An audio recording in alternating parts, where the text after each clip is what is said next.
We were all sitting at the table when my son, Mason, raised his wine glass and smiled with that arrogance only ungrateful children can possess. "You aren't even half the woman Victoria's mother is at 35, he said, looking me straight in the eye. "At 64. Looking like that. You should be ashamed, Mom." Victoria, his wife, let out a nervous little giggle and looked down.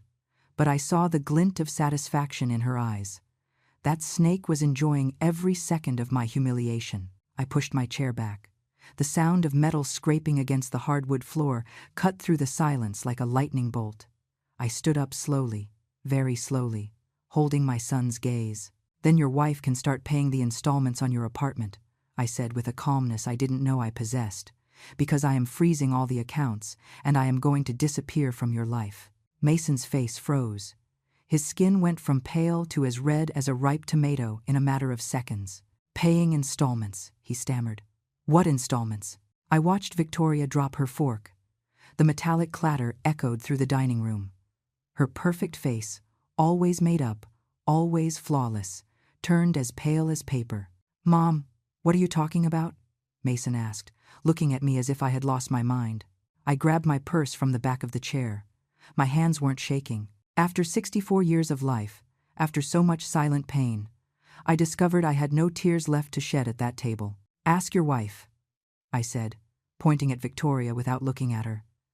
"Ask her about the monthly installments she has been charging me for 4 years. Ask her about the $2,000 I religiously deposit into her account every single month. Ask her why she asked me never to tell you, so you wouldn't feel embarrassed." The silence that followed was so thick, I could have cut it with my hands.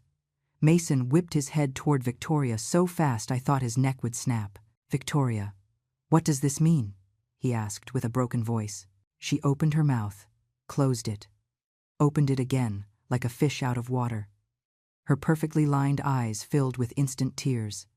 The kind women like her manufacture when they are cornered. "Mason, I can explain." "You don't need to explain anything," I interrupted her. "I already explained everything. Now, if you'll excuse me, I have an appointment with my bank first thing tomorrow morning." I walked toward the dining room door. With every step I took, I felt as if I were removing invisible chains from my ankles. Chains I had been dragging since that woman walked into our lives. "Mom, wait!" Mason shouted behind me. "You can't just leave like this. You have to explain to me what is happening." I stopped. I turned my head just enough to look at him over my shoulder. "Explain to you?" I asked with a dry laugh that came from somewhere deep in my chest. "My son, I explained to you for 40 years how to love a mother. You never learned the lesson." I opened the front door. The cold night air hit my face, and it was like waking up from a nightmare that had lasted too long. "If you want answers, ask your perfect wife," I said without turning around. "Ask her how much money she has stolen from me. Ask her how many lies she has told you. Ask her why your apartment never had pending installments." I heard a stifled scream behind me. I don't know if it was Mason or Victoria. I no longer cared. I closed the door and walked down the stairs of the building where my son lived. That apartment he thought was his. That place I had paid off completely 5 years ago. The doorman looked at me with surprise when I passed through the lobby. Mr. Henderson had worked there since Mason bought the place. He knew the truth. He had seen every month when I arrived with envelopes full of cash to pay the installments when Mason was still an unsuccessful lawyer. "Mrs. Vance, are you all right?" he asked with genuine concern. "I am better than ever, Mr. Henderson," I replied. "And you can bet this is the last time you will see me enter this building." I walked out onto the street. The city lights flickered like stars fallen from the sky. I took my cell phone and dialed a number I hadn't called in years. "Kate?" I said when I heard the familiar voice on the other end. "It's Eleanor. Eleanor Vance. Yes, after so many years. I need a lawyer, the best lawyer you know, because tomorrow I am going to recover every penny they stole from me, and I am going to make sure the whole world knows who Victoria, my son's perfect wife, really is." I hung up the phone and raised my hand to hail a cab. As the yellow car stopped in front of me, I looked up. On the 10th floor, the lights in Mason's apartment were still on. I could imagine the scene, him screaming, her crying, the truth exploding like a bomb in the middle of their perfect marriage. I got into the taxi and gave the driver the address of my house. My true house. The one where I had lived alone since my husband died 20 years ago. The one where I cried every night after depositing the money into Victoria's account. The one where I kept all the bank receipts, all the text message conversations, all the proof of 4 years of extortion disguised as family aid. "Did you have a good night, ma'am?" the cab driver asked, looking at me through the rearview mirror. I smiled. A real smile, the kind I hadn't felt in years. "I just had the best night of my life," I replied, "because I just recovered my dignity." The taxi driver nodded without really understanding what I had just said. It didn't matter. He didn't need to understand. Nobody needed to understand yet. But soon, very soon, everyone was going to know the truth. And I, Eleanor Vance, 64 years old, widow, humiliated mother, and robbed woman, was going to personally ensure that this truth hurt as much as every single word my son shouted at me tonight hurt. Because if I learned one thing in 64 years of life, it is this: the silence of a wounded woman is not weakness, it is strategy. And my strategy had just begun. The taxi stopped in front of my house, and I paid without waiting for the change. I went inside and locked the door. The house was silent. That silence that becomes your only companion when you live alone for 20 years. I took off my shoes and walked barefoot to the living room. I sat on the sofa where I had cried in secret so many nights and closed my eyes. The images of the past began to arrive like inevitable waves. It all started 25 years ago, when my husband William died of a sudden heart attack. Mason was barely 15 years old. I remember that morning as if it were yesterday. William got up, complained of a pain in his chest, and fell to the floor before I could do anything. The paramedics said it was instant, that he didn't suffer. But I did suffer. And Mason too. Overnight, we went from being a comfortable middle-class family to being 2 people trying to survive on my secretary's salary. William's pension didn't even cover half the expenses. I sold the car. I sold the jewelry. I sold everything that wasn't absolutely necessary. Mason changed after that. He became serious, quiet, obsessed with success. "I'm going to be a lawyer, Mom," he would tell me while studying until the early morning. "I'm going to give you everything Dad couldn't give you. You will never suffer for money again." How ironic, how terribly ironic. I worked double shifts for years to pay for his university. I cleaned offices at night after my day job. My hands filled with calluses. My back began to hurt permanently. But every time I saw Mason with his books, with that determination in his eyes, I thought it was worth it. He graduated with honors. I got a loan to pay for his graduation party. He cried that day and hugged me tight. "Thank you, Mom. All this is for you. Someday I'm going to pay you back every penny you spent on me." I opened my eyes and looked at the ceiling of my living room. The water stains were still there. I never had the money to fix them, because every extra dollar I earned ended up in my son's account. It took Mason years to establish himself as a lawyer. The first cases didn't pay well. He lived in a tiny apartment that I helped him pay for. He ate at my house almost every day.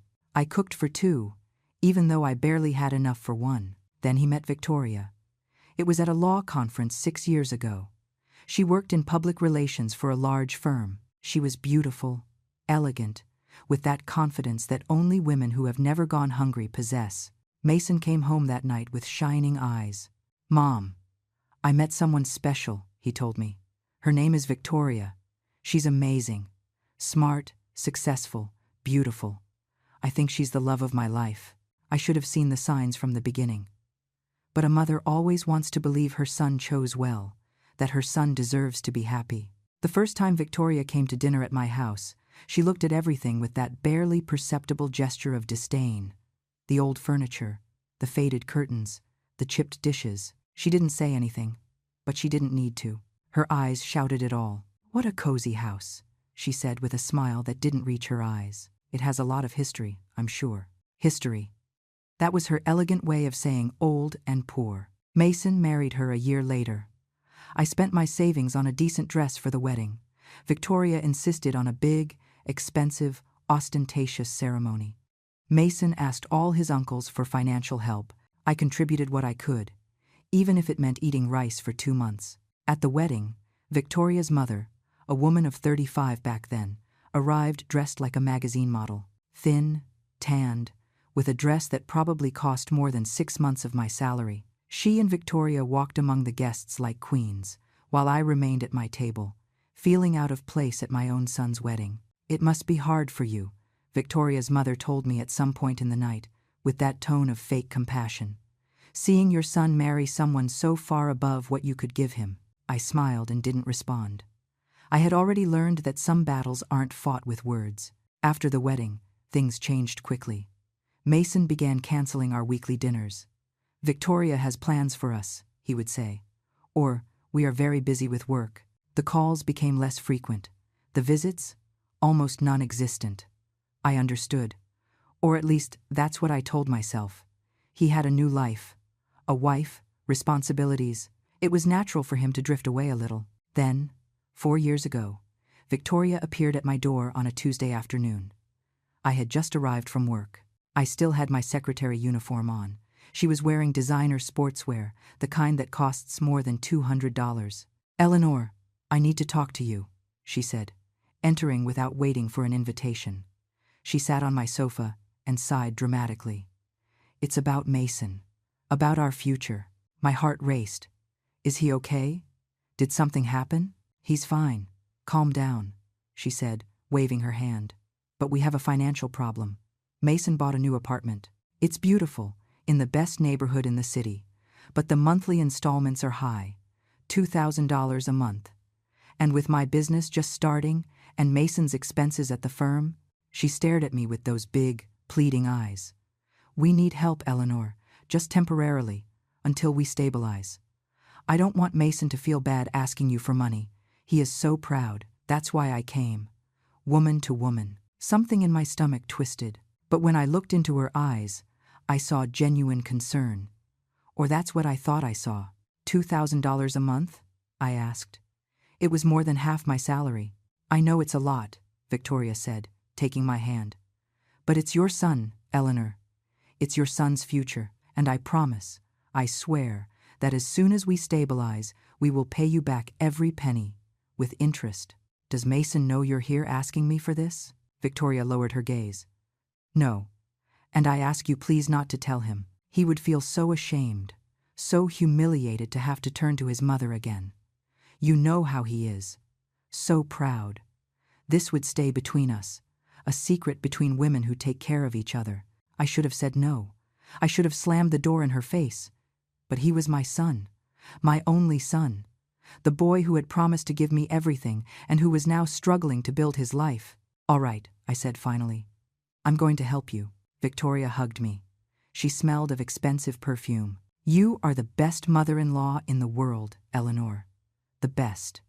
Mason is so lucky to have you." The next day, I went to the bank and set up an automatic monthly transfer of $2,000 to the account Victoria had given me. I started taking extra shifts. I stopped buying new clothes. I stopped going to the doctor when something hurt. Every extra penny went to that account. Victoria sent me messages every month. "Thank you, Eleanor. You are an angel. Soon we will be able to pay you back everything." And I felt good. I felt useful. I felt like a good mother. The months turned into years. Mason's visits became even rarer. When I saw him, he looked good. Expensive clothes, new watch, latest model car. "Work is going excellent, Mom," he would say. "Victoria and I are doing very well." And I kept depositing the $2,000 monthly, wondering when it would end, when my son would finally stabilize, when I could breathe a little. Until 3 weeks ago, in a casual conversation over the phone, I mentioned the installments without thinking. "Son, how are the apartment installments going? How much is left to finish paying?" Silence on the other end of the line. "What installments, Mom?" "The ones for the apartment. The ones that Victoria." "Mom, I paid off the apartment completely 5 years ago. I bought it with a bonus I received from the firm. It never had installments." "What are you talking about?" The world stopped. My breathing stopped. Everything stopped. I hung up the phone, shaking. I looked for the bank statements I kept religiously. 48 months, 48 transfers of $2,000, $96,000 sent to Victoria's account, $96,000 for an apartment that never had installments. I sat on my kitchen floor and cried like I hadn't cried since my husband's death. But these tears were different. They were tears of rage, of betrayal, of absolute humiliation. And in that moment, on the cold floor of my kitchen, I made a decision. I wasn't going to be the silent victim anymore. I wasn't going to allow them to keep robbing me. I wasn't going to let them humiliate me anymore. I was going to get my money back. I was going to expose Victoria, and I was going to make sure my son knew exactly what kind of woman he had chosen as a wife. I opened my eyes again in my living room. It was already midnight. Tomorrow the war would begin. And this time, I had all the weapons. The next morning I woke up with a purpose I hadn't felt in years. I didn't eat breakfast. I didn't turn on the television. I sat at the dining room table and took out all the documents I had kept for 4 years. 48 bank receipts. Each one marked a transfer of $2,000 to the account of Victoria Morales. $96,000 in total. Almost 5 years of overtime. 5 years of back pain. 5 years of eating the bare minimum to be able to send that money. I grabbed my phone and searched through my messages. There they were. All the messages Victoria had sent me over these years. I read them one by one, feeling the rage grow in my chest like a poisonous plant. Eleanor, thank you for this month's transfer. You are a blessing to our family. Dear mother-in-law, Mason asked me where I got money for the new furniture. I told him it was a bonus from my work. Thank you for keeping our secret. Eleanor, this month I need you to deposit $3,000 instead of $2,000. There were extra expenses for the apartment. I promise you next month we go back to normal. That message was 8 months ago. We never went back to normal. Since then, Victoria asked me for between $2,500 and $3,000 monthly, and I, like an idiot, kept depositing. I opened my laptop and searched the public property records. I typed in Mason's apartment address. The document appeared on the screen. I read it 3 times to be sure of what I was seeing. Owner, Mason Vance. Date of purchase, March 15th, 6 years ago. Payment method, cash. Status, free of liens. Cash. He had paid for it in cash. There were never any installments. There were never any monthly payments. It was all an elaborate lie from the beginning. I felt nauseous. I got up and ran to the bathroom. I vomited bile, which was the only thing I had in my stomach. I washed my face with cold water and looked at myself in the mirror. The eyes of a 64-year-old woman stared back at me. Wrinkles around the eyes. Gray hairs I no longer bothered to dye. Skin tired from so much work. And behind all that, a rage that burned like fire. She stole from you, I told myself in the mirror. That woman stole from you for 4 years and you let her. I went back to the table and picked up the phone. I dialed the number I had saved since last night. Kate Ross, a professional voice answered. Kate, it's Eleanor, Eleanor Vance. We were classmates in high school. There was a pause. Then, an exclamation of surprise.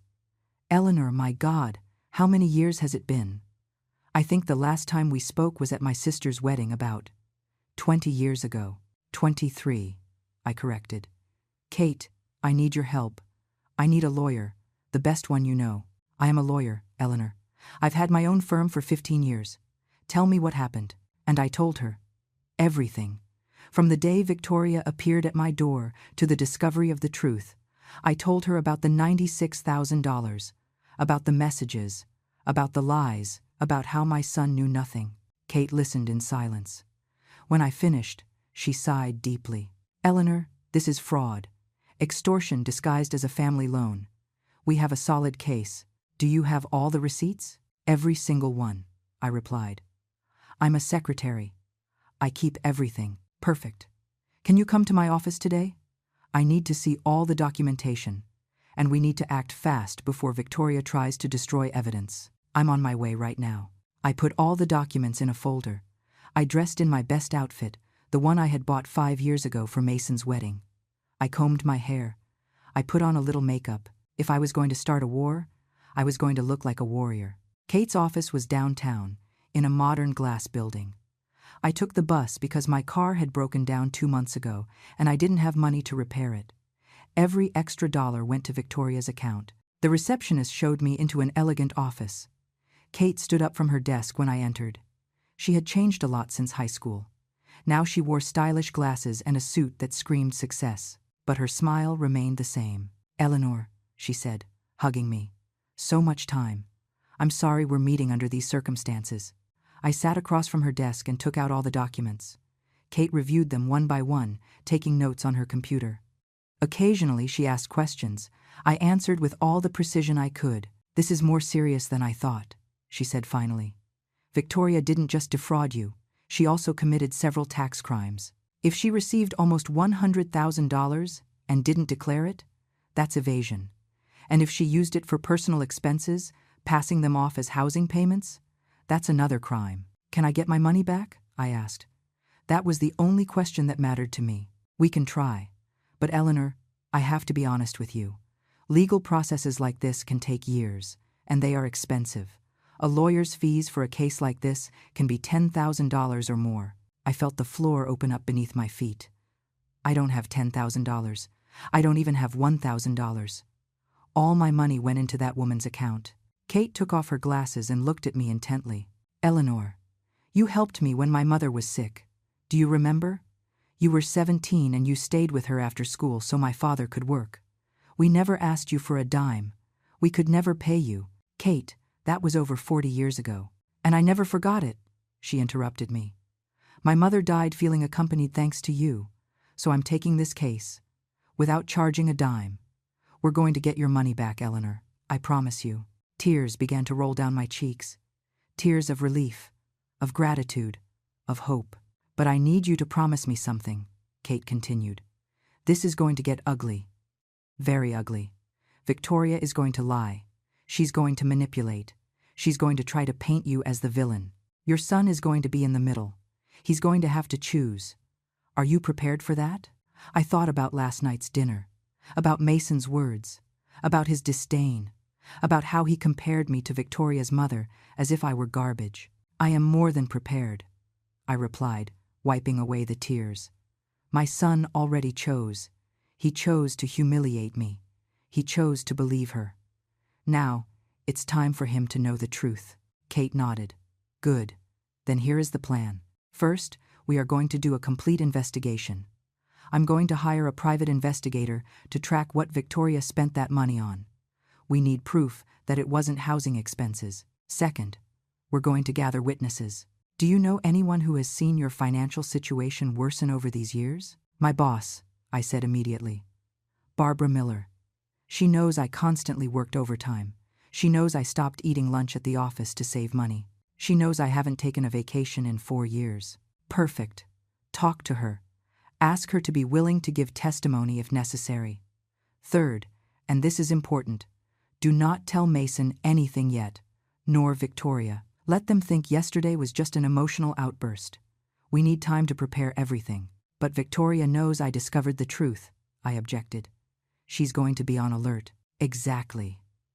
Kate smiled with that smile that made me understand why she was a good lawyer. "And when people get nervous, they make mistakes. I'm going to request Victoria's bank movements for the last 4 years. I have contacts in the financial system. If she tried to hide that money, we're going to find it." I stood up, feeling stronger than I had felt in years. "How much time do you need?" "Give me 2 weeks. In 2 weeks I'll have the entire case built. Then we're going to call a meeting. Your son, Victoria, witnesses, and me. And there, Eleanor, is where you're going to recover not only your money, but your dignity." I left Kate's office with a strange sensation in my chest. It was hope mixed with fear. For 4 years I had been the silent victim, the foolish mother who let herself be robbed, the invisible woman who worked until exhaustion to give money to a liar. But that ended today. Today began my transformation. From victim to avenger. From silent woman to a woman shouting her truth. I took the bus back home. On the way, my phone rang. It was a message from Victoria. "Eleanor, we need to talk. Last night was a misunderstanding. Mason is very confused. Please don't ruin our marriage with your stories. We can solve this as a family." I read the message 3 times. The audacity of that woman was impressive. She had just been discovered stealing almost $100,000 and was still trying to manipulate me. I didn't reply. I simply saved the message as one more piece of evidence. Kate was right. Victoria was nervous. And a nervous Victoria was a Victoria who would make more mistakes. I arrived home and made myself some tea. I sat on my old sofa and looked around. This humble house, with its worn furniture and stained walls, had been my prison for years. But now I saw it differently. It was my fortress, my safe place while I prepared the counterattack. The phone rang again. This time it was Mason. "Mom, we have to talk." Victoria explained everything to me. There was a confusion with the numbers. She thought the apartment still had pending payments. It was an honest mistake. You don't have to get like this. An honest mistake? 4 years, $96,000. And he called it an honest mistake. "Mason," I said with a calm voice, "in 2 weeks you are going to know the whole truth, and then we'll see if you keep calling it an honest mistake." I hung up before he could respond. I blocked his number. I blocked Victoria's number. For 2 weeks, they didn't exist to me. I had work to do, a war to prepare. And this time, I had all the weapons. The following days were a careful dance between normality and preparation. I went to work as always. I smiled at my colleagues. I filed documents. I answered phones. But inside, every minute that passed, I was building my case. Kate called me on the 3rd day. "Eleanor, I hired the investigator. His name is Jack Miller. He is the best in the city, discreet, efficient, and has contacts in places you can't even imagine." "What exactly is he going to investigate?" I asked from my cubicle at the office, lowering my voice. "Everything. Victoria's bank movements, her social media, her purchases, her lifestyle. If she spent your money on luxury handbags while you ate rice, we're going to have photos. If she went on a trip to the beach with your dollars, we're going to have receipts. Every penny she touched, we're going to track it." I hung up the phone, feeling a dark satisfaction.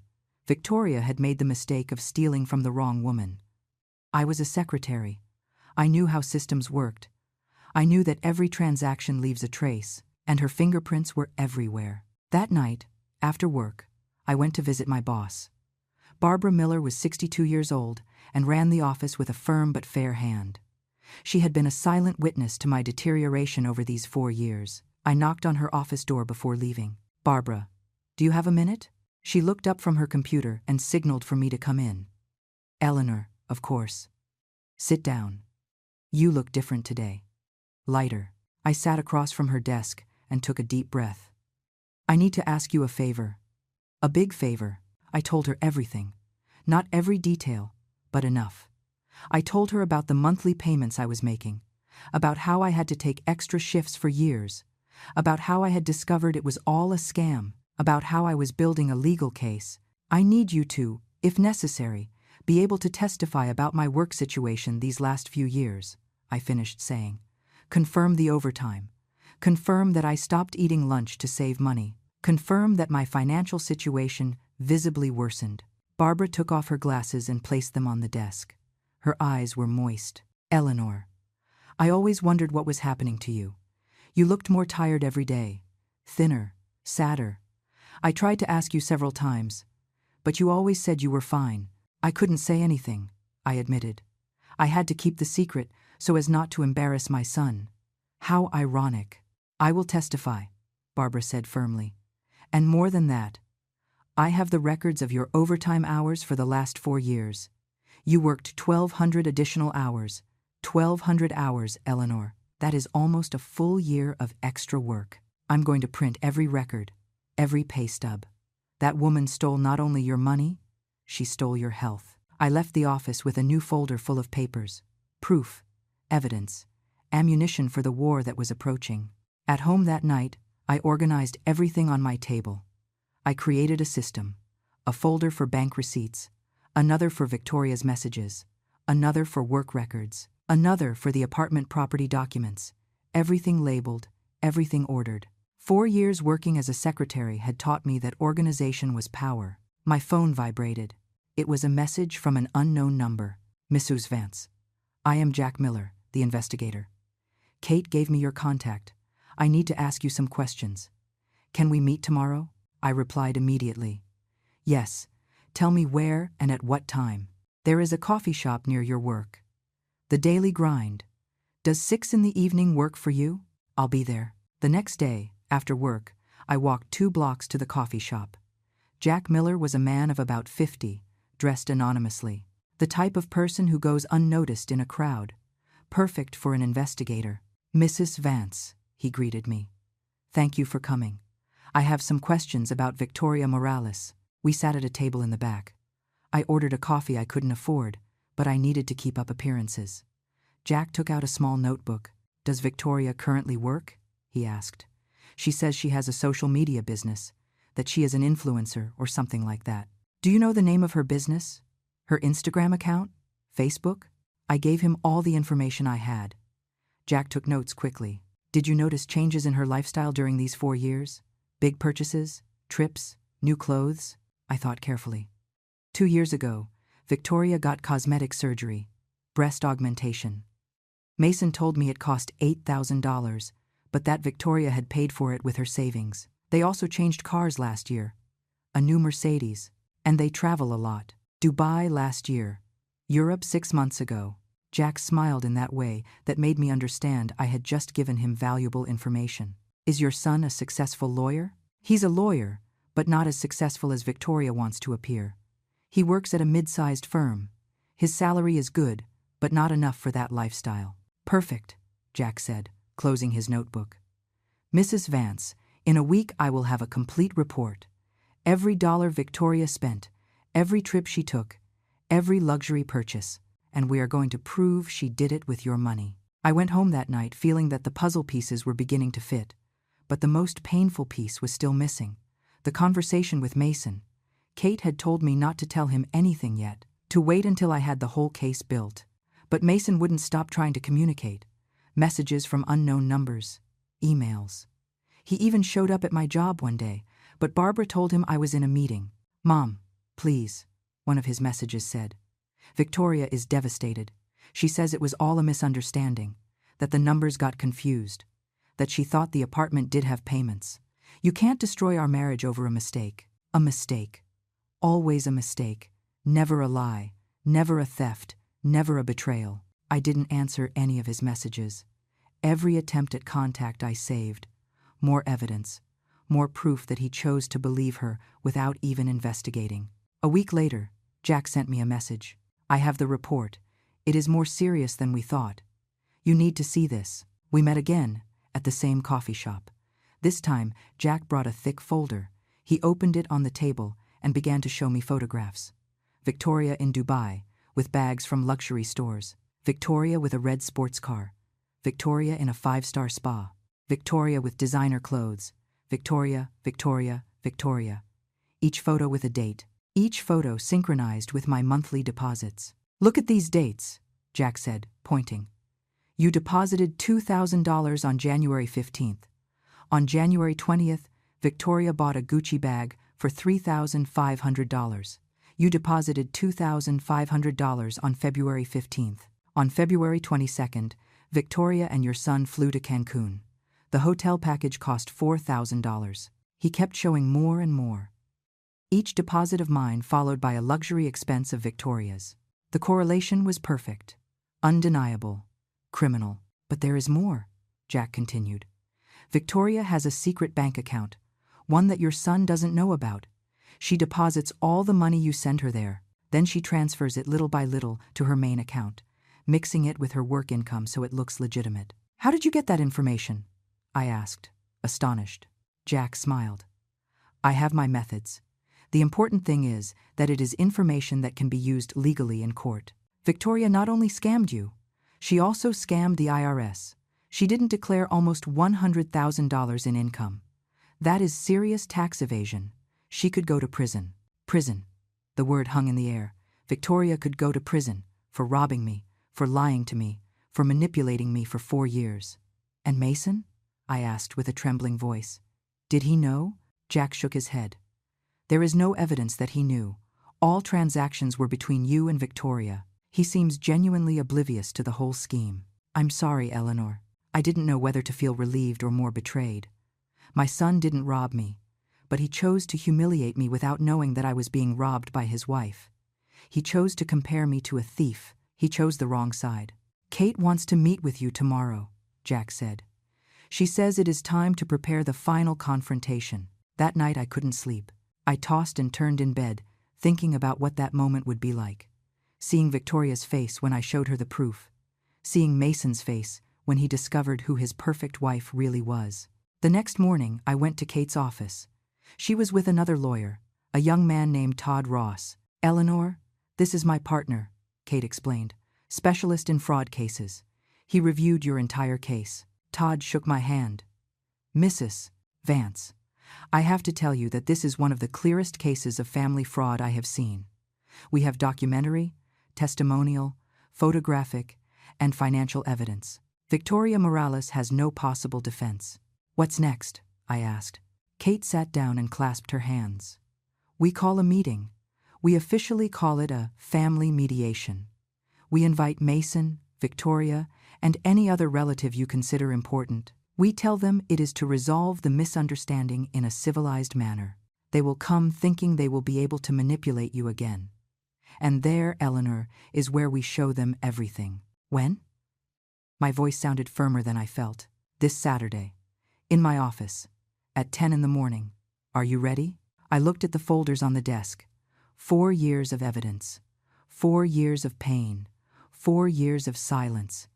Everything was about to explode. "I am ready," I said. "More than ready." Kate smiled. "Then let's send the invitations. Let the show begin." I left the office feeling a mix of terror and excitement. In 3 days, my son would know the truth. In 3 days, Victoria would face the consequences. In 3 days, I would stop being the victim. That night, while I was organizing my clothes for the meeting, my phone rang. It was a message from Mason from another new number. "Mom, Victoria and I received an invitation for a mediation on Saturday. Please say you are going. We need to solve this. I miss you. Family is the most important thing." I read the message, and a tear rolled down my cheek. But it wasn't a tear of sadness. It was a tear of rage. "Family is the most important thing," he said. How easy it was to say that now. How convenient to remember that family matters when his marriage was in danger. I replied with a single message. "I will be there." 3 days left. 3 days for everything to change. 3 days for the truth to finally come to light. And I was going to be there, dressed in my best clothes, with my head held high, with all my proof in hand, ready to recover not only my money but my dignity. Because Eleanor Vance was no longer the silent woman. She was no longer the manipulatable mother. She was no longer the victim. She was the hunter. And the prey was about to fall into the trap. Friday night I couldn't sleep. I stayed awake, staring at the ceiling, mentally reviewing every detail of what would happen tomorrow. Kate had called me to give me the final instructions. "Eleanor, listen to me closely. Tomorrow you are going to arrive at my office at 9, 1 hour before them. We are going to review everything. We are going to rehearse. I need you to be calm, firm, and not let yourself be emotionally manipulated. Victoria is going to cry. Mason is going to try to make you feel guilty. Don't fall for it." "I won't fall for it," I assured her. "I am no longer the same woman I was 2 weeks ago. I know. I've seen it in you. But tomorrow is going to be intense, very intense. Do you have someone who can accompany you? A friend? A relative?"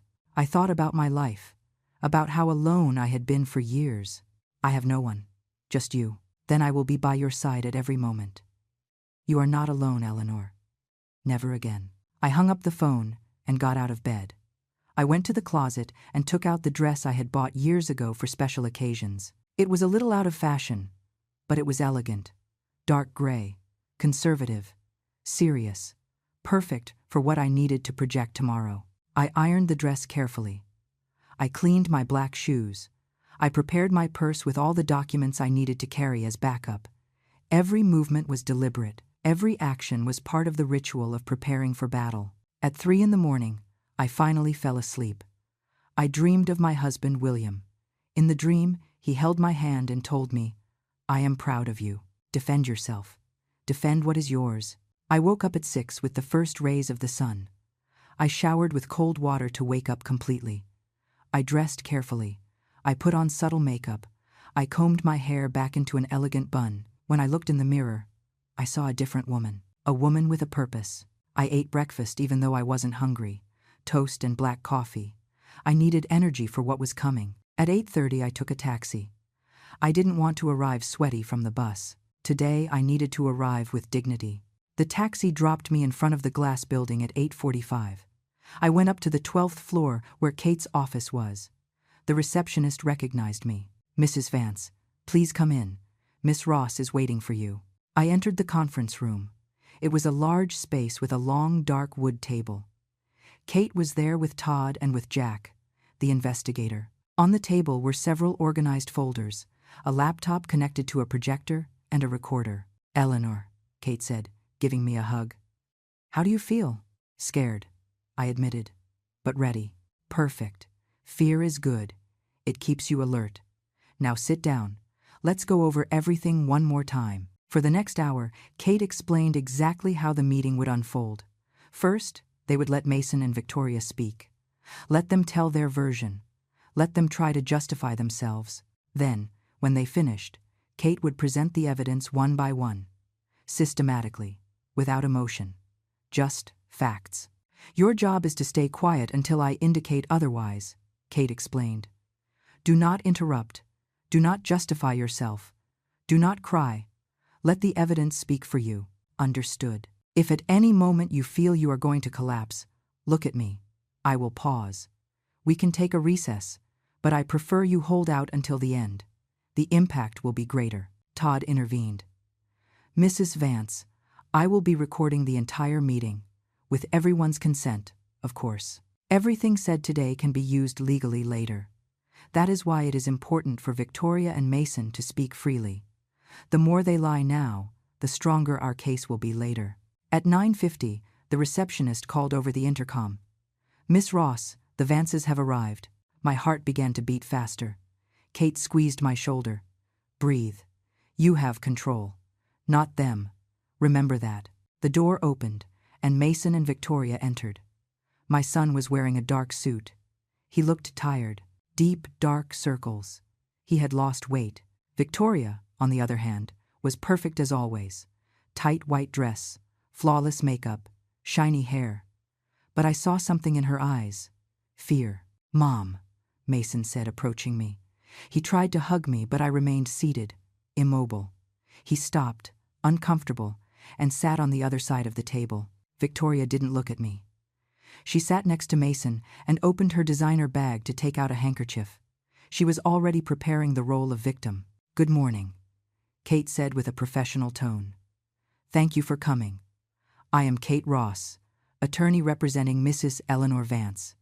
This is my partner, Mr. Todd Ross, and Mr. Jack Miller, private investigator. This meeting is being recorded for legal purposes. Do you agree?" Mason looked at Victoria. She nodded. "Yes, we agree," he said. "Perfect," Kate continued. "We are here to resolve a situation that arose 2 weeks ago during a family dinner. Mr. Vance, can you explain in your own words what happened that night?" Mason cleared his throat. "Well, it was a normal dinner. Victoria and I invited Mom to eat. We were talking, and I made a comment that was perhaps unfortunate. I said that Mom should take better care of herself, comparing her to Victoria's mother. It wasn't my intention to offend her." "What exactly did you say?" Todd asked. Mason looked down. "I said that Mom wasn't even half the woman Victoria's mother is at 35, and that at 64 she should feel ashamed." The silence in the room was heavy. Kate wrote in her notebook. "And what did your mother respond?" "She got up and said nonsensical things." Victoria intervened for the first time. Her voice was soft, almost childlike. "She said she was going to block accounts and that I had to pay installments on an apartment." Mason and I were confused because we didn't understand what she was talking about. "You didn't understand?" Kate asked, raising an eyebrow. "No," Victoria said firmly. "Our apartment has been paid off for years. There are no installments." I think Eleanor was confused. Maybe because of stress. Maybe because of age. There it was. The first direct lie. The first trap Victoria fell into all by herself. "Mrs. Victoria," Jack said, taking out a folder. "Did you know Mrs. Eleanor before that dinner?" "Of course. She is my mother-in-law. We have known each other for 6 years. And during those 6 years, did you maintain regular contact?" Victoria looked at Mason before answering. Yes, normal contact. Occasional visits, calls. Did you ever ask Mrs. Eleanor for money? Victoria turned pale. Mason looked at her surprised. What? What are you talking about? I'm asking routine questions, Mr. Vance, Jack said calmly. Mrs. Victoria, please answer. Did you ever ask your mother-in-law for money? The silence stretched. Victoria squeezed the handkerchief between her hands. Her knuckles were white. Once. Years ago. A small emergency. Once? Kate asked.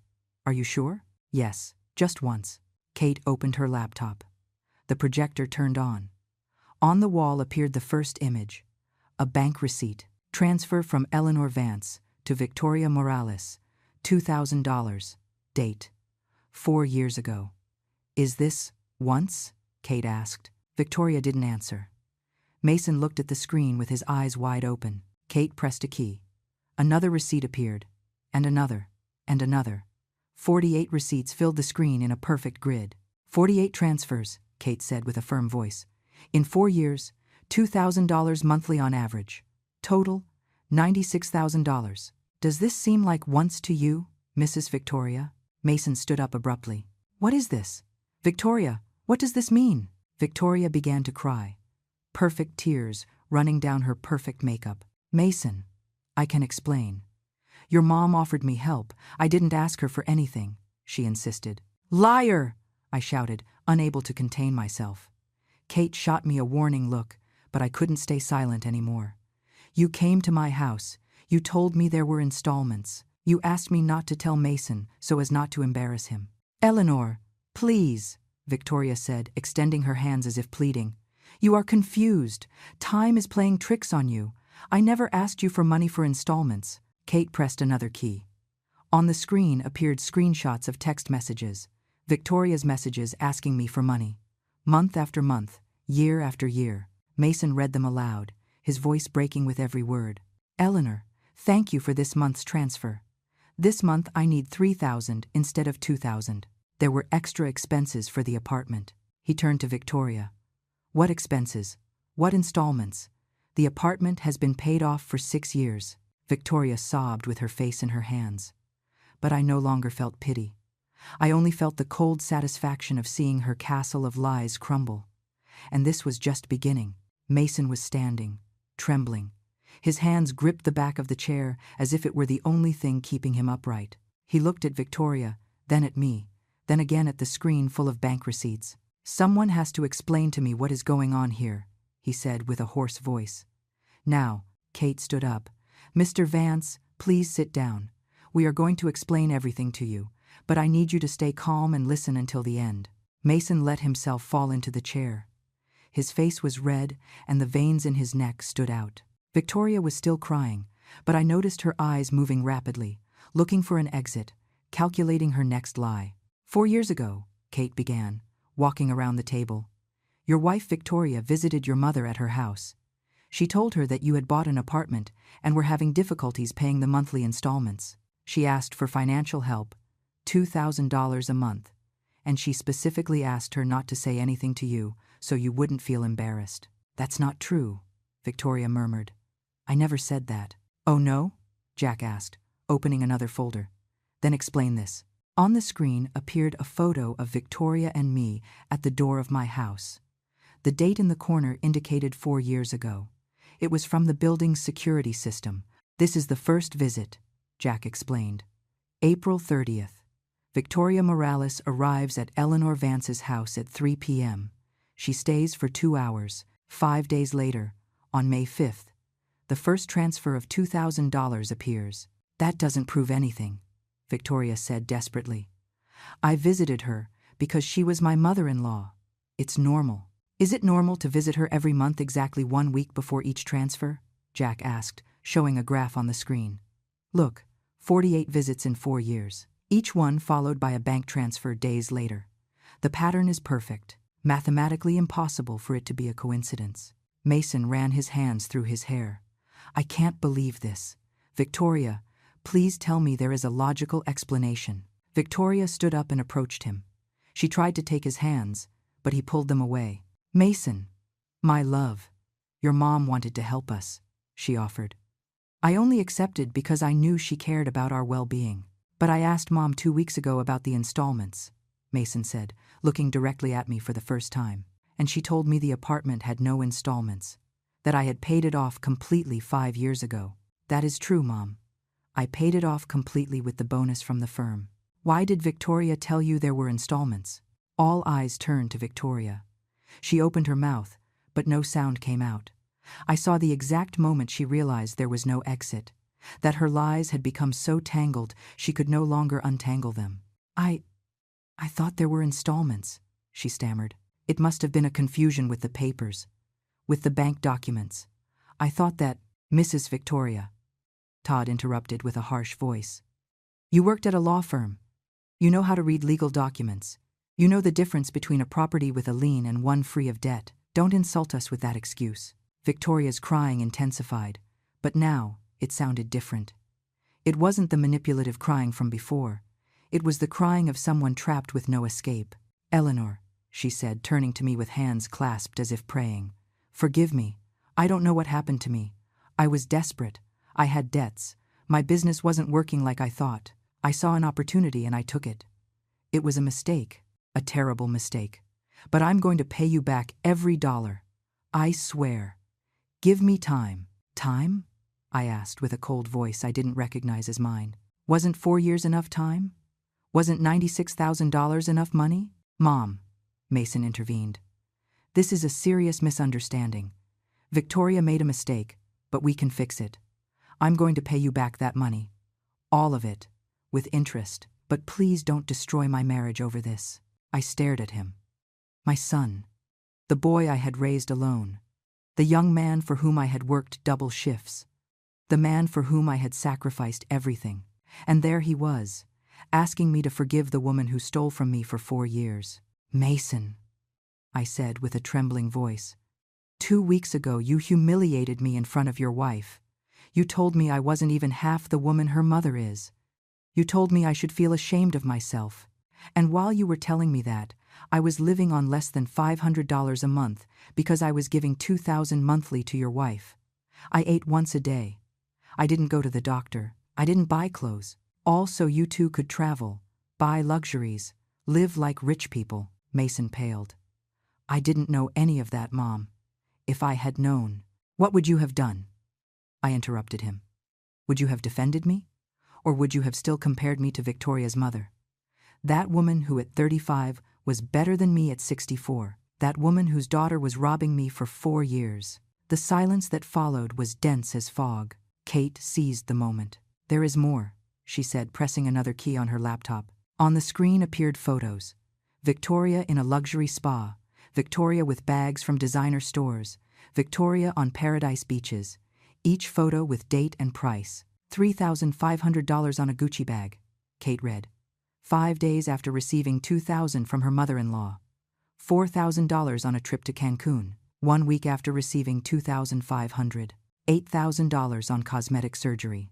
The same month, she received $3,000 from Eleanor. Mason looked at the photos as if hypnotized. With every image, his face crumbled more. I paid for that surgery, he murmured. You told me your savings weren't enough, and I took out a personal loan to pay for it. Victoria didn't answer. She just cried. How much was that loan, Mr. Vance? Todd asked. $10,000. I'm still paying it off. Todd wrote in his notebook. So your wife received $8,000 from your mother for the surgery, but lied to you saying she needed more money, making you take out an unnecessary loan. That is additional fraud. No, Victoria said desperately. It wasn't like that. Eleanor's $8,000 I used for other things. Mason's loan was necessary. For what other things? Mason asked with a dangerously low voice. For what other things did you use my mother's money? Victoria opened her mouth, but Kate interrupted her. I'm going to answer that question for you, Mrs. Victoria. More images appeared on the screen. Bank statements, credit cards, receipts, a detailed list of every dollar spent over 4 years. $22,000 on designer clothes and accessories, Kate read. $18,000 on travel and hotels. $15,000 on beauty treatments and spas. $12,000 on jewelry. $11,000 on luxury restaurants. $8,000 on cosmetic surgery. the rest on miscellaneous expenses. Total, $96,000. Miscellaneous expenses? Mason asked. His voice sounded hollow. Miscellaneous expenses for what? Jack intervened. Rent for a small apartment downtown, $2,500 monthly for 2 years. Mason's face froze. What apartment? Why did you need another apartment? Victoria didn't answer. The silence spread like a dark stain. Mr. Vance, Jack said carefully. I have photographs of the apartment. Do you want to see them?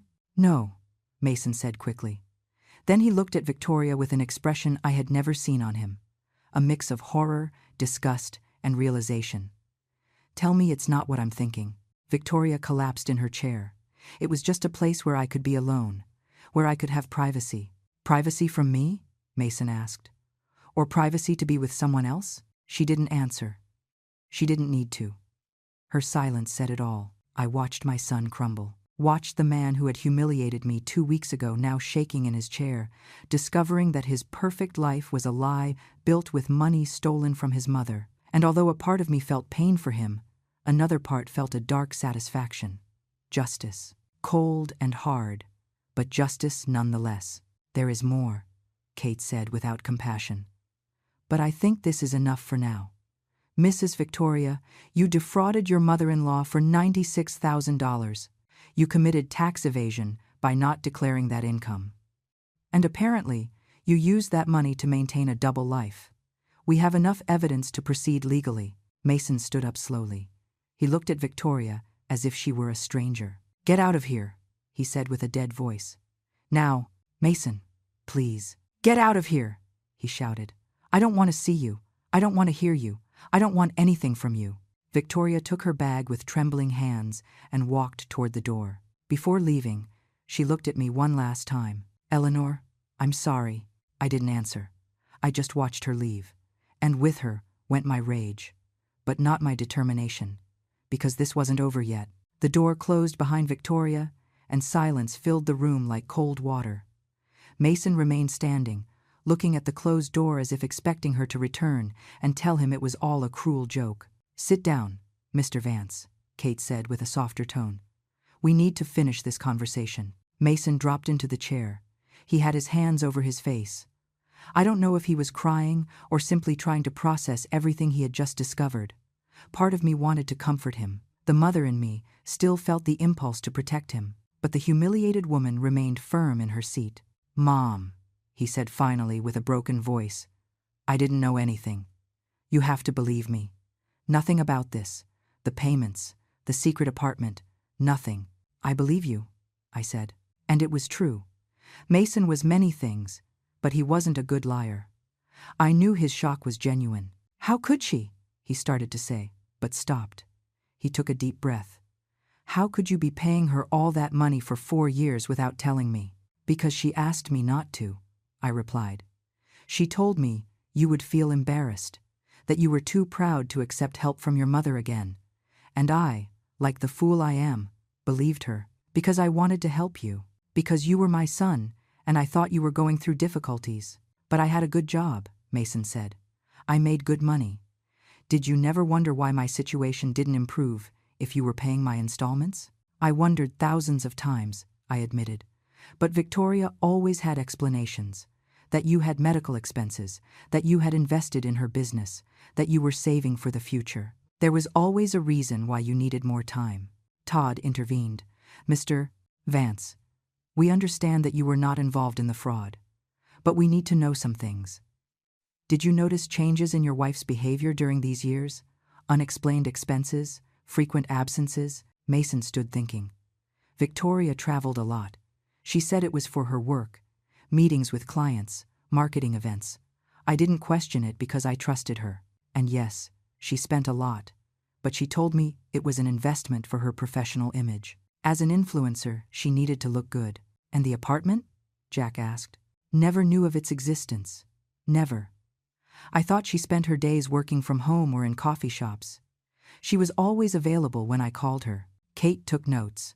This confirms that Victoria operated with premeditation. She maintained coherent stories for both of you. To Eleanor, she said Mason needed help. To Mason, she said her business was going well. And in the middle, She lived a completely different life with the stolen money. Mason looked at me directly for the first time since the meeting started. His eyes were red. Mom, how could you live on only $500 a month? You make more than that. I made $1,300, I said. After giving $2,000 or more to Victoria every month, I was left with the minimum.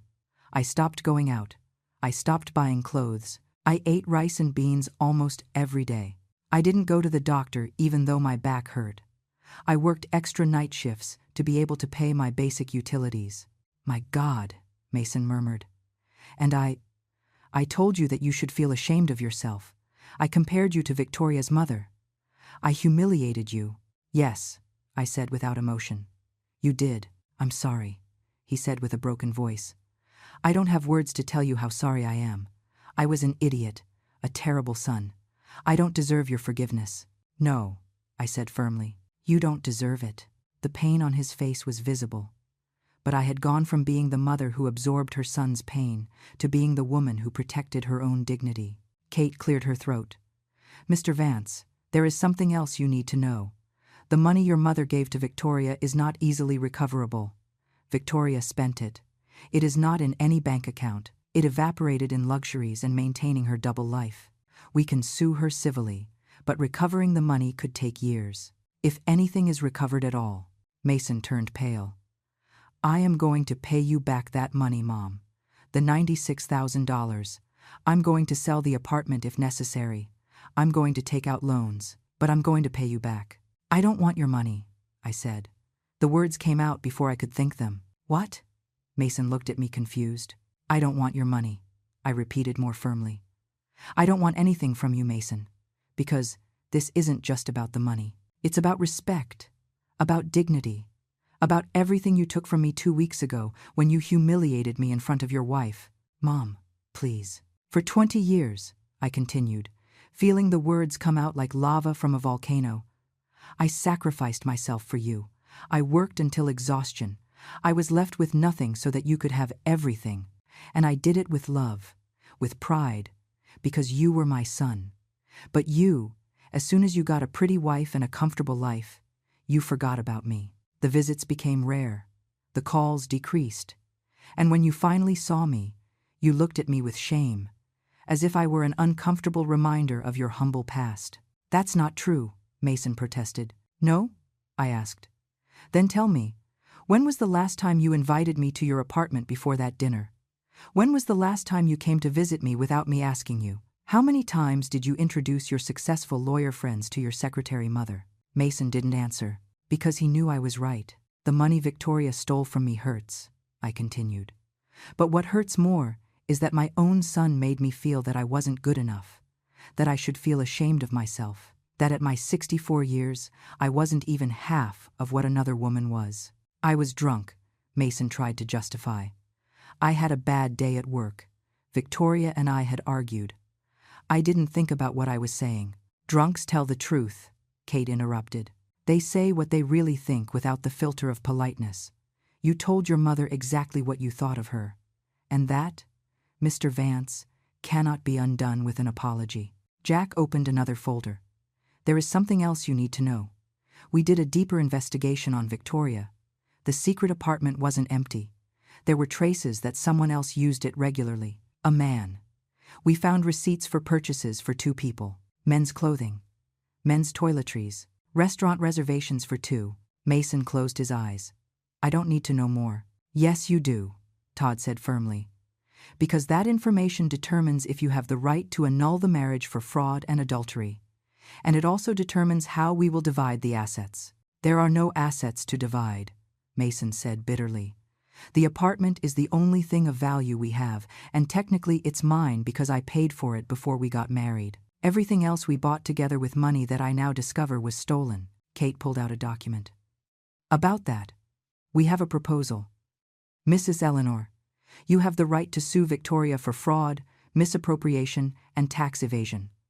The case is solid, but as I explained, recovering the money could take years.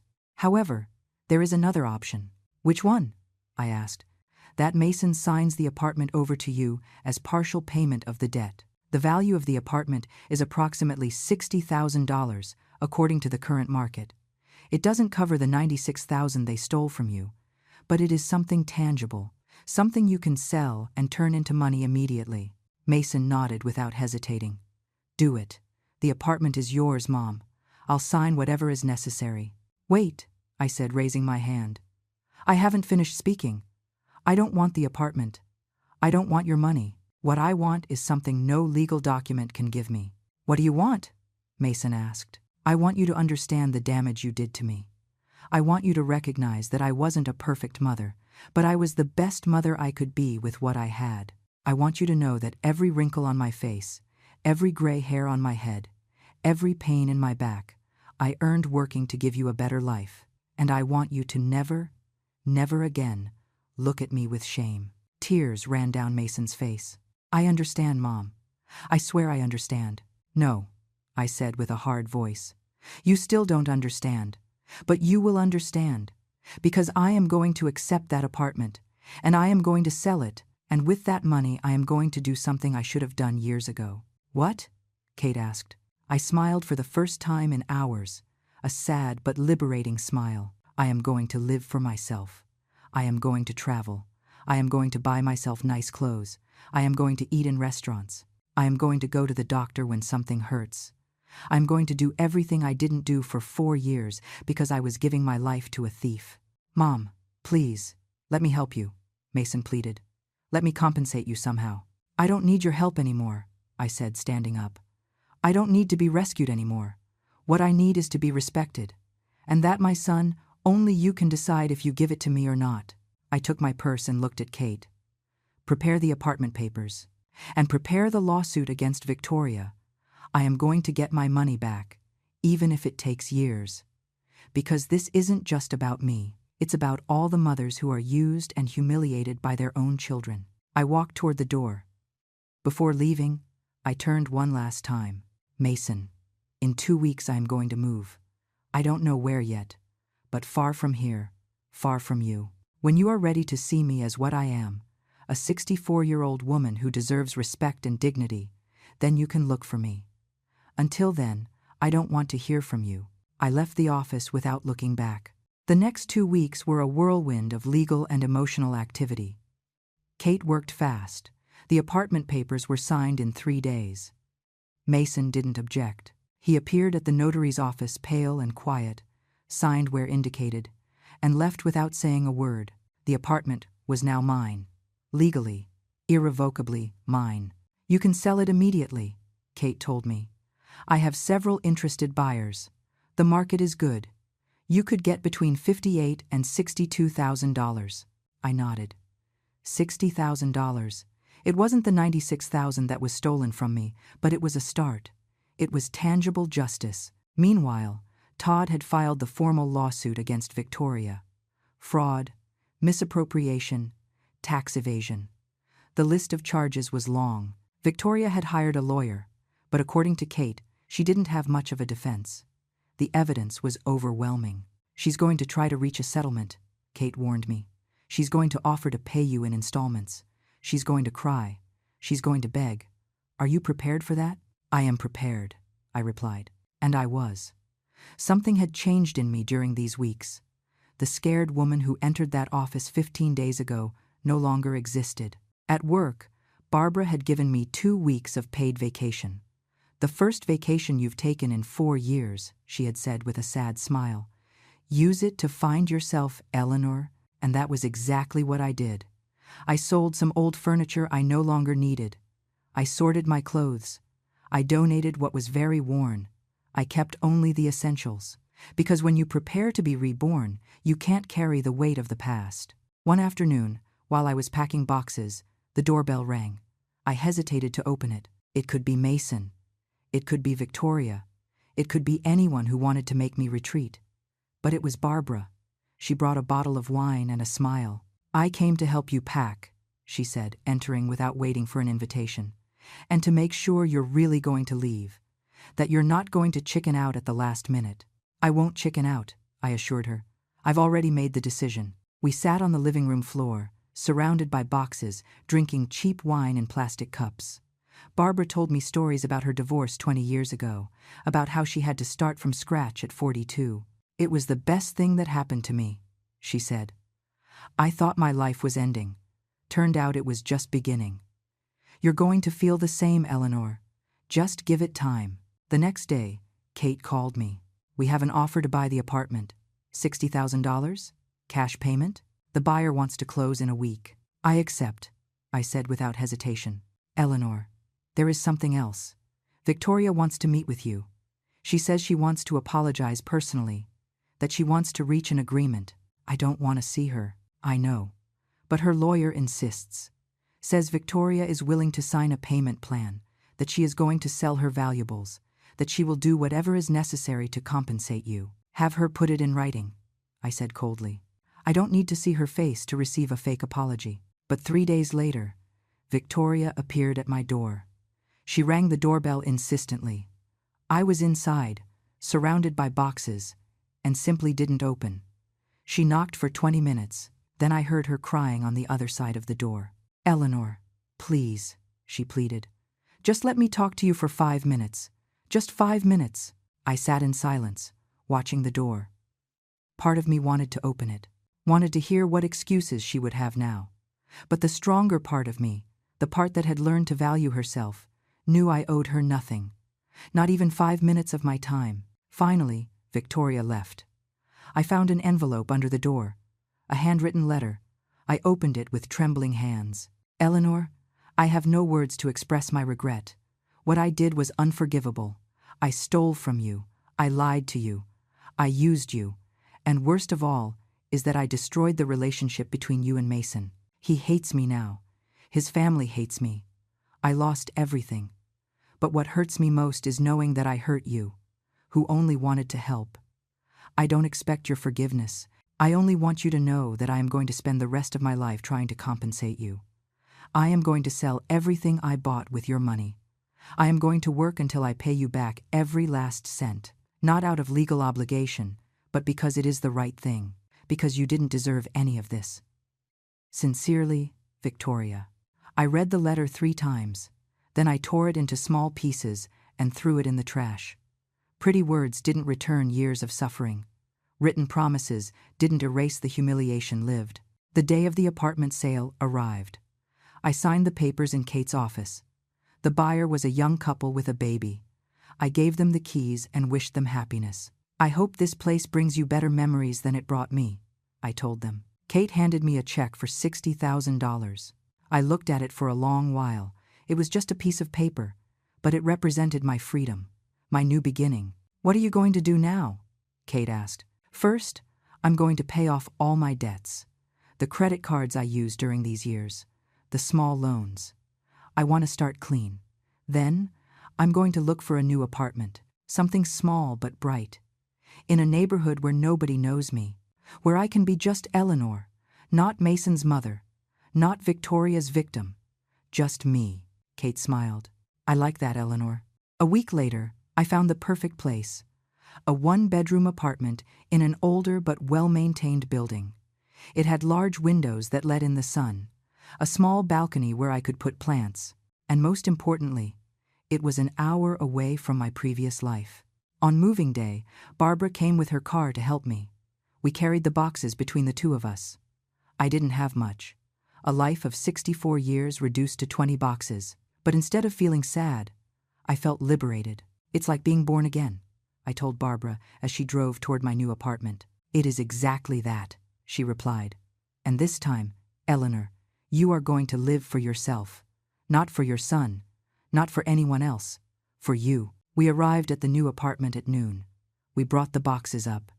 When we finished, we sat on the empty floor, sweaty and tired, but smiling. "A toast to your new life," Barbara said, raising an imaginary water bottle. "To my new life," I repeated.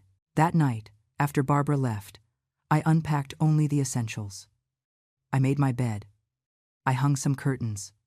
I placed my books on a makeshift shelf, and for the first time in years, I went to bed early without worries. I didn't think about Mason. I didn't think about Victoria. I didn't think about the lost money.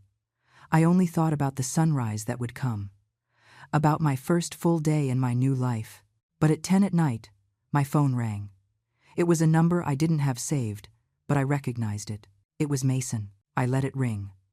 Once, twice, 3 times. On the 4th attempt, I answered.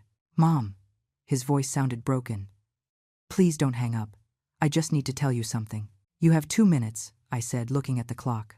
Victoria left the country. Her lawyer called me today. Says she can't face the trial. That she went to live with her family in another country. The legal process is going to get complicated. You might never recover your money. I took a deep breath. I didn't feel rage. I didn't feel disappointment. I only felt a strange calm. "It's okay." "It's okay?" Mason asked, surprised. "Mom, she stole almost $100,000 from you and—" "I already know what she did," I interrupted him. "But I am no longer living in the past, Mason. I am no longer waiting for Victoria to pay. I am no longer waiting for you to save me. I am no longer waiting for anything from anyone. I am living. Finally, I am living." Silence on the other end. "Mom, can I see you? Can I know where you are?" "No," I said firmly. "Not yet. When I'm ready, I will look for you. But now I need time. Time to heal. Time to find myself. Time to be the woman I should have been years ago." "I love you, Mom," Mason said with a cracked voice. "I know," I replied. "And I love you too. But loving doesn't mean allowing myself to be hurt. Loving also means loving myself first." I hung up the phone and turned it off. I stood on my new balcony, looking at the illuminated city. 64 years. Most people at this age were already thinking about retirement, grandchildren, the end. But I was thinking about the beginning. About my beginning. 6 months after moving to my new apartment, I woke up one morning and didn't recognize the woman in the mirror. But this time, in a good way. I had gained 10 pounds. My face no longer looked gaunt. My eyes had a shine. My skin, although wrinkled, looked healthy. I had let my hair grow, and now it reached my shoulders with its natural gray strands that no longer embarrassed me. I had started going to a yoga group for seniors. 3 times a week I met with other women who, like me, were rediscovering themselves after years of living for others. We laughed, we shared stories, we supported each other. I had also resumed something I had abandoned decades ago. Painting. Nothing professional, just simple watercolors of flowers and landscapes. But every brushstroke was therapeutic. Every color was a way to express emotions I had kept inside for years. The apartment had transformed too. It was no longer just an empty space with boxes. Now it had plants on the balcony, light-colored curtains, comfortable cushions, photographs on the walls, but not of Mason. They were photographs of places I wanted to visit, of dreams to fulfill. Barbara came to visit me every 2 weeks. We cooked together, we watched movies. We talked about everything and nothing. She had become the sister I never had. "You look happy," she told me on one of her visits. "Really happy." "I am," I replied. And it was true. It wasn't a euphoric happiness. It was something deeper. It was peace. The legal process against Victoria continued its course, although slow. She remained out of the country. Her lawyer had presented a proposal for ridiculous installment payments. $500 monthly for 16 years. Kate advised me to reject it. "It's an insult," she had said. "We can seize her properties here. We can make this hurt her." But I had decided something different. "Accept the proposal," I told Kate. "What?" "Eleanor, it's only $500 a month. It will take you 16 years to recover everything," she argued. "I know, but I'm 64, Kate. If I live until 80, I will have recovered my money. And if I don't live that long, then I won't need it anyway. The important thing is that she pays. That every month, for 16 years, she has to remember what she did. That is the true punishment." Kate smiled. "You are wiser than I thought." Mason had tried to communicate several times during these months. Messages, emails. Once he even sent flowers to my work, but Barbara rejected them for me. "Not yet," I had told her. "When I'm ready." But the truth was, I didn't know if I would ever be ready. The wound Mason had opened wasn't just because of the words at that dinner. It was for years of negligence, of being treated like an old piece of furniture, kept in the basement because it's embarrassing but can't be thrown away. One Sunday afternoon, while I was painting on my balcony, I heard the doorbell. I wasn't expecting anyone. Barbara had traveled to visit her daughter. My neighbors barely knew me. I went down and looked through the peephole. It was Mason. He looked different, thinner, hair longer, less formal clothes. He was carrying a bouquet of wildflowers, not expensive florist roses, and an expression of uncertainty I had never seen on him. I took a deep breath. 6 months. I had spent 6 months building myself anew. Was I ready to face him? I opened the door. "Hi, Mom," he said with a trembling voice. "Mason," I replied without emotion. "How did you find my address?" "I asked your boss. I told her I needed to see you. She made me swear I wouldn't come to hurt you anymore." "And are you coming to hurt me more?" "No," he said quickly. "I don't know what I come for. I just know I needed to see you." We stood there, on the threshold, looking at each other. 6 months of silence between us. 64 years of history behind us. "You can come in," I said finally. "But only for an hour. I have plans this afternoon." I didn't have plans. But I needed him to know that my life no longer revolved around him. We went up the stairs in silence. Mason looked at everything with curiosity. The old building, the walls with peeling paint, the creaky stairs. "It's humble," he commented upon entering my apartment. "It's mine," I replied, "and that makes it perfect." He sat on the sofa with the flowers still in his hands. He didn't know what to do with them. Finally, he left them on the coffee table. "Your apartment is nice," he said. "It has light. And your paintings are beautiful. Thank you." The silence stretched uncomfortably. Mason ran his hands through his hair, a nervous gesture he had since he was a child. "I got divorced," he said finally. 3 months ago. Victoria signed all the papers from where she is. She didn't ask for anything. She just wanted to finish quickly." "I'm sorry," I said. And it was true. Although Victoria had hurt me, I didn't feel joy for her misfortune. "I'm not," Mason said bitterly. "My marriage was a lie from the beginning. She never loved me.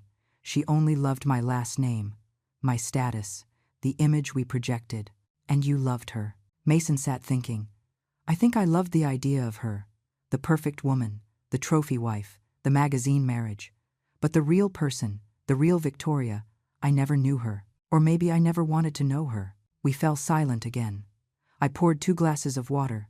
I gave one to Mason. "Mom," he said after drinking, "I've spent these 6 months in therapy, 3 times a week, talking about you, about Dad, about my childhood, about my insecurities, and I understood something terrible." "What?" "That I was ashamed of you," he said with tears in his eyes. "I was ashamed of your job, of your humble house, of your calloused hands, that you weren't like the mothers of my colleagues. And that shame turned me into a monster, into the kind of son who humiliates his mother to feel superior." "I know," I said simply. "You knew?" "I always knew, Mason. A mother feels those things. Every time you didn't invite me to your events, every time you asked me not to go to your office, every time you introduced me to your friends with that apologetic tone, I felt it all. And why did you never say anything? Because I hoped that with time you would mature, that you would understand for yourself, that one day you would wake up and see everything I had done for you. But that day never came. Or it came too late." Mason covered his face with his hands. His shoulders shook. He was crying. The 40-year-old man cried like the 15-year-old boy who lost his father. Part of me wanted to comfort him, but I remained seated.